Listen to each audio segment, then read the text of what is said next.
Hello again. This video is not going to be 43 minutes long. I do apologize of how long that last one took, but there was a lot of information that I needed to tell you. I could have broke it down into other videos, but I don't want to have like a 2 or 3 minute video on a bunch of different things, especially when it only takes 2 or 3 minutes to explain something. That, and a reason why I go through the debugging process in these videos, like I said earlier, is I want to show the actual process of coding. It doesn't matter if you're making a website, if you're making a video game, if you're making a application, it doesn't matter. You're going to have to go through these steps and get acquainted. And the better you get with the code and start working with the code more, the less time it will take you to debug your code. But this video we're going to do an overview on what we've done. As you can see, I have SSH into my main shell, onto my Raspberry Pi, so this would be what you see when you boot up into your Raspberry Pi, if you follow the tutorial instructions on how to build what we've been working on. I added a few things before I started this video. For example, we made our own commands, and let's say we have a new person that's using our Raspberry Pi that doesn't know how we have our Pi set up, or you haven't used it in a while and you kind of forgot or you have so many commands that you made, you don't know what's all there. So I went ahead and made a help file to show you what your commands are and this, that, and the other. To show you what it is, I'm just going to pull it up right here, and then I'm just going to show you the code on how to do it. So I did the same thing with it, just like with the other tutorials. I made a global variable. Well, I made a new script, a global variable that calls that script or loads it, and then I associate it with a global definition. And I called mine my help. And if you see, we have a really nice menu set up here. It's not all laid out and jumbled around. It's organized and to the point. System command, directory commands. StartX loads desktop, home loads your home Pi directory, so on and so forth. You don't have to set yours up the same way I've had mine here.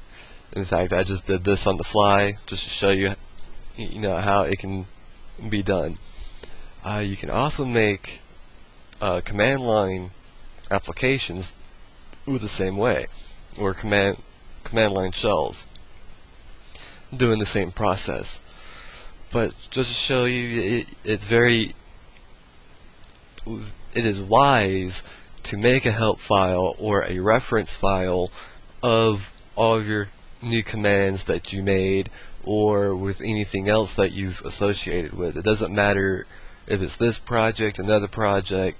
Always make a help file, because if you forget something and if you don't have a help file, you have to go back and sort through all your source code that you've written to figure out what's what.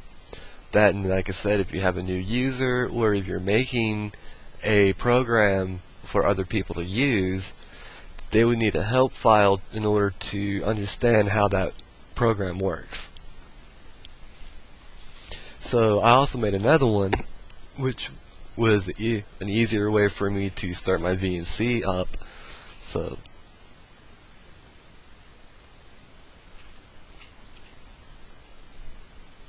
and did that the same way as what we did in the other tutorials. So now that that's started,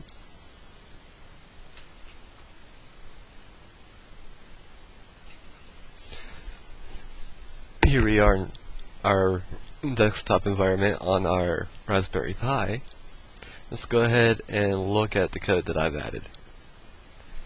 Here's the new script that I called my command help. You can name yours whatever, it doesn't have to be exactly like mine.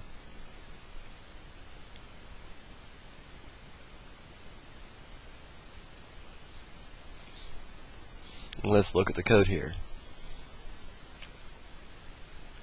So, very simple. As you can see, all this script does is it has the put s command, and I made a little window orientation in order to organize everything. Now you don't have to do it like this. You can do yours however else you want, where you can customize it how you see fit. And I didn't add all of my commands that I made on here because, well, I didn't want to just take the time and do all of it right now. But as you can see, it's very easy to do. How I called it, going back into our my command script, when we look at this, so you can see I made a global definition of my help that calls my global variable that is linked to my procedure. And in my procedure, I told it to load the script of myHelpCommand.rb. So anytime that we run the my help, we will get it. Now, IRB does have a built-in help function that comes with its core. So if we type in help, you'll see we get a user interface. We get enter your method, the method name you want to look up. So let's say we'll go ahead and look at a class. So we type in class, it tells us from Ruby core implementation from object class, returns the class of object. This method must always be called with an explicit receiver, as a class also reserved word in Ruby. So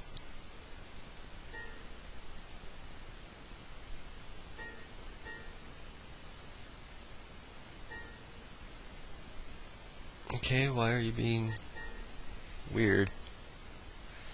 So there is the help function built into IRB. Help, let's look at a string. So it tells us what a string is.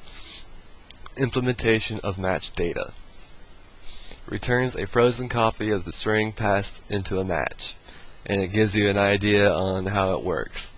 So the help file, well, the help command really does come in handy when working in IRB. I did also add a link to the RetroPie config and the Raspberry config. With the retro config in the Linux command line, you first have to change the directory to the RetroPie setup directory and then run the sudo retropie setup.sh command. So here in my procedure, I gave the Ruby command of change directory to the home pi retropie setup and system sudo retropie setup. Here is just the system sudo Raspberry Pi config, or Raspberry config. Show you how this works. First we're going to go ahead and we're just going to change into our desktop directory. So we're in our desktop directory, and let's go ahead and run retro setup, just because that's what I named. Well, what did I name it? Retro config. Retro config. By the way, you can name these whatever you want,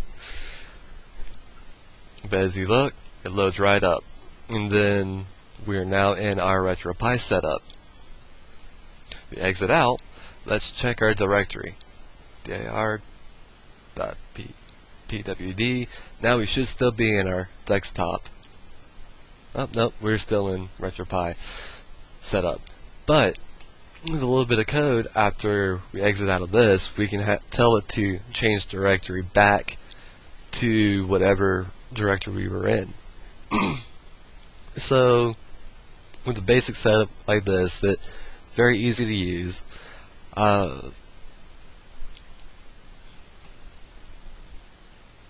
Again, you can customize this however you want. Make it easier for you as the user to work with your Raspberry Pi. This is what this is for. This is what Ruby was actually developed for.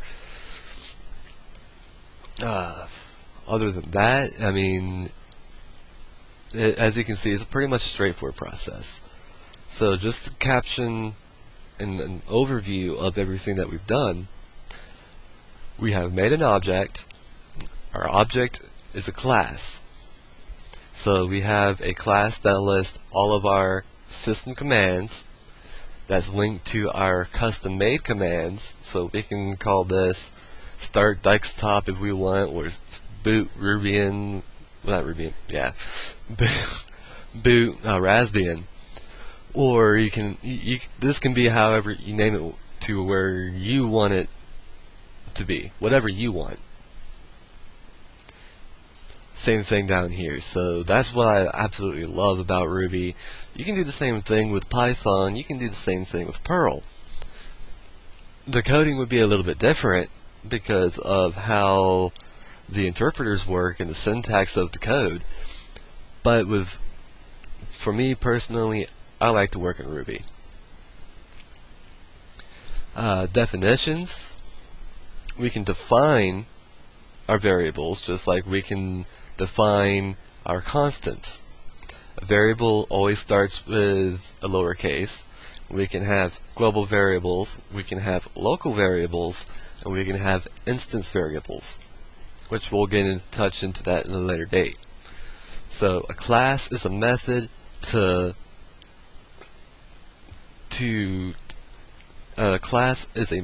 define a constant.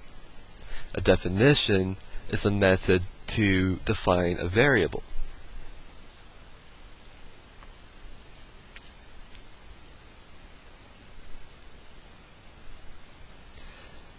We use a procedure, which a procedure is a block of code that we can call on to run whatever we want. So not only can we run system commands with procedures, we can make our own custom procedures to do whatever we want, whether it's to display a message, to open up another script, or to start a program, or any other functionality that we want to give to our script. We also worked with strings. A string is a line of code that is implemented together. It works with you have your arguments and you have your variables, and there's different ways to work with your strings.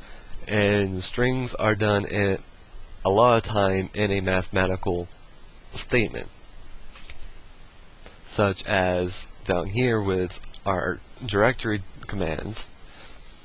We strung our put s command with our directory pwd.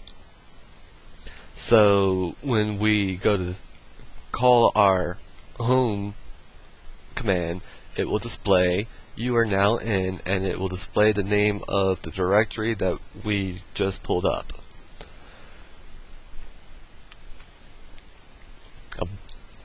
So that's pretty much what we've been working on here. A string is also a way to call or to add something to a method or to whatever we're working on. So when we see the .call, that is a string of telling the interpreter to call the procedure block that we made. So we have .call, there's like you can make my directory command .new, which would make a new instance of the class.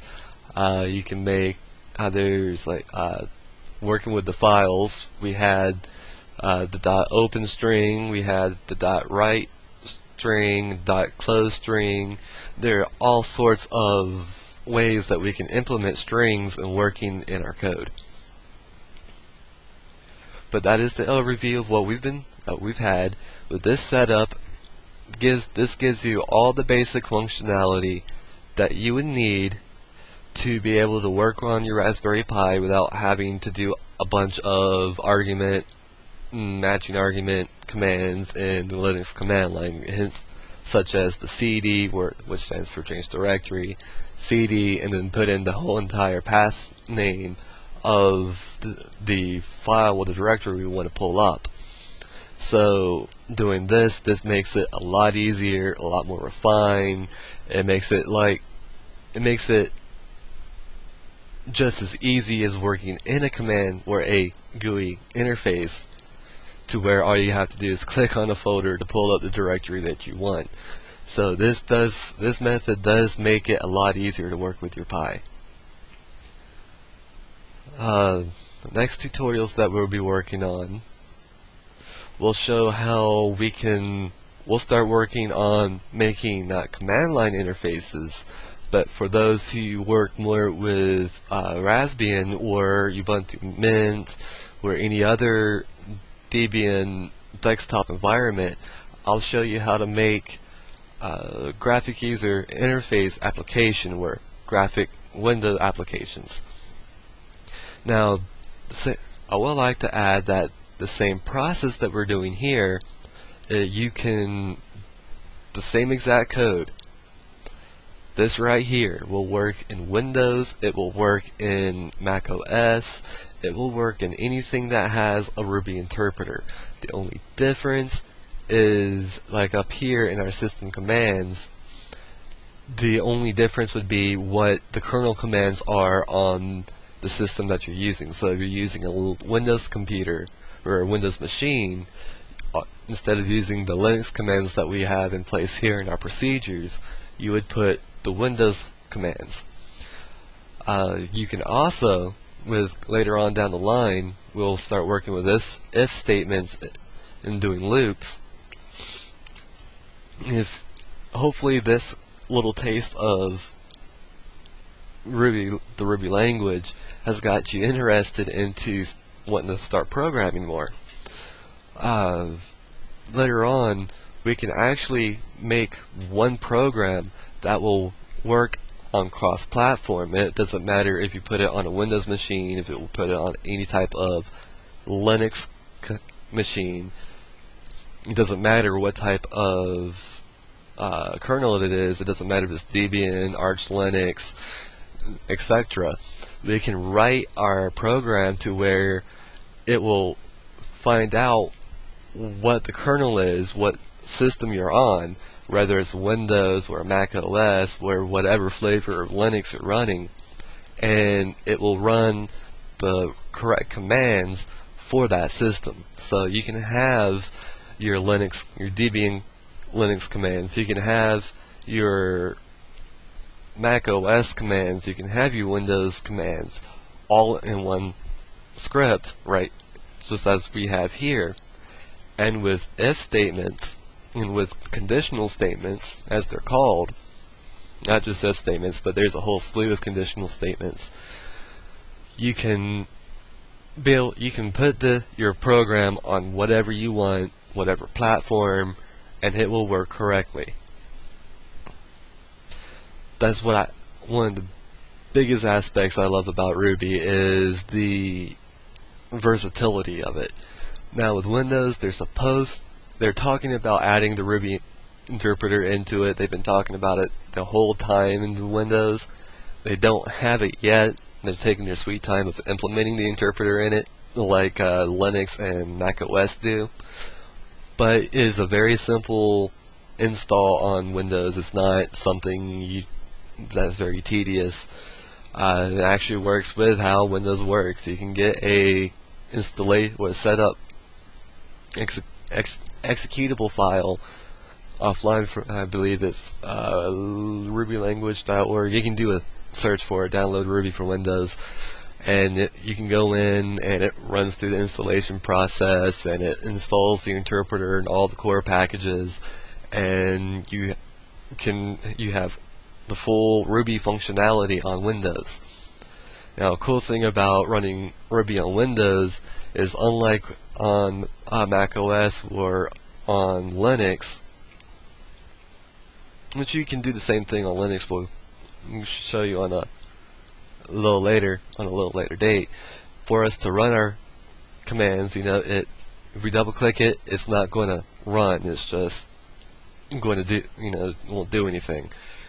We have to go into the terminal and type in Ruby. And go to the directory where our script is and type Ruby, the name of the script, in order for it to run. Most of the time. Once we start getting into making graphic interfaces in the next couple of tutorials, I'll show you, we'll be able to execute it like that. In Windows, it doesn't matter what script it is. It doesn't matter if you make an executable script. In Windows, you can open up a Ruby script and it will run right there. Just by double clicking it, it'll open up a command prompt and it'll go through all of the code and it'll run it. And depending on what your program is, it'll either exit out afterwards, or if you have a user input output onto it, you can interact with it just by double clicking on your script page. So, things to consider. With that, I hope you enjoyed these tutorials. I'm going to make sure to make them a little smaller than what they've been.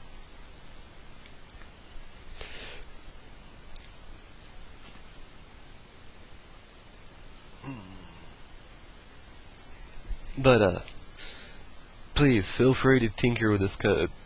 Oops.